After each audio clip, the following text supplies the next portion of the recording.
Salam, hər vaxtınız xeyir olsun əziz müştərilərim və izləyicilərim.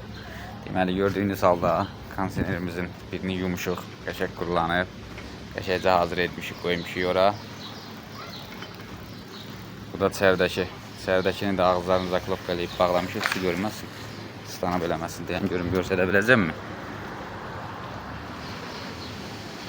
Gördünüz mü? Ağızları bağlı.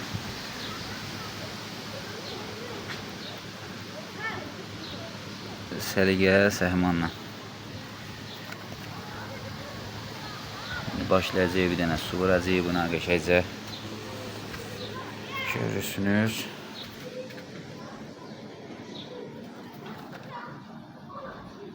Görürsünüz mü? Qəşəng və səliqəli.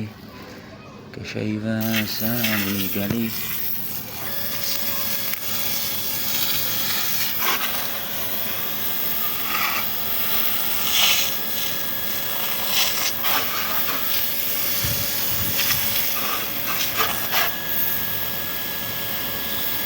Gördünüz mü?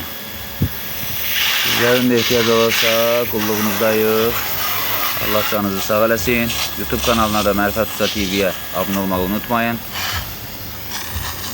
Tüm videolar hər bir işə dair var.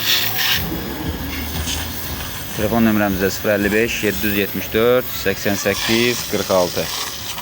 Sağ olun, Allah'a emanet. Özünüzdən müğayət olun.